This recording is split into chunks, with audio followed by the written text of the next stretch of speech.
सेठ ध्यानचंद की नींद रात 1:30 बजे अचानक उचट गई। थोड़ा टहले, फिर सोने की कोशिश करने लगे, पर नींद नहीं आई।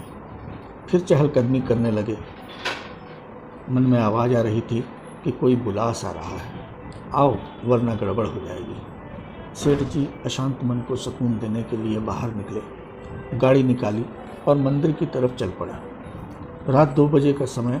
विचार किया कि थोड़ी देर द्वारिकाधीश के चरणों में बैठूंगा तो मन शांत होगा।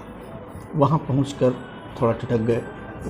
देखा एक गरीब सा दिखने वाला व्यक्ति श्री कृष्ण के चरणों में लेटा हुआ था।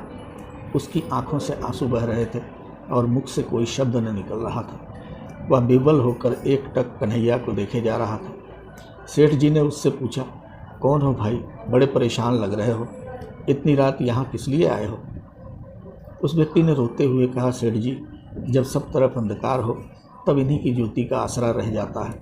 सुबह तक तो बड़ी देर हो जाएगी, इसीलिए रात में इनकी शरण में आया हूँ।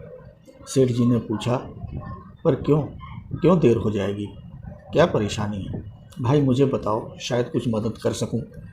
उस व्यक्ति ने कहा, सेठ जी, मेरे बच्चे का ब्रेन हेमरेज हुआ है।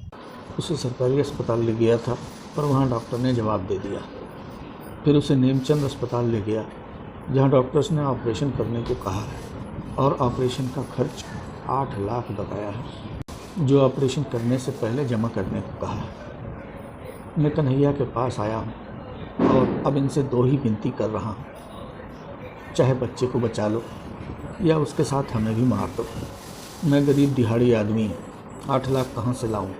और सेठ जी, बच्चे की लाश उठा पाने की ताकत नहीं है इन कंधों में।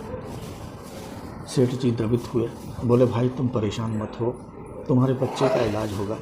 उससे अपना कार्ड देते हुए बोले कि तुम सुबह अस्पताल जाओ, तुम्हारे बच्चे का ऑपरेशन मुफ्त में हो जाएगा और तुम्हें कोई परेशानी ना होगी। तुम ये कार्ड काउंटर पर दिखाकर मुझसे बात करने को बोल देना। और सेठ जी ने उसका भी नाम पता नोट कर लिया। अब सेठ जी को समझ में आ रहा था कि रात 2 बजे नींद क्यों उचट गई, क्यों मंदिर जाने की इच्छा हुई। दरअसल कन्हैया का भक्त कष्ट में था ना। घर आते ही सेठ जी को गहरी नींद आ गई और उधर उस व्यक्ति के अस्पताल पहुंचने से पहले ही उसके बच्चे का ऑपरेशन शुरू हो चुका था।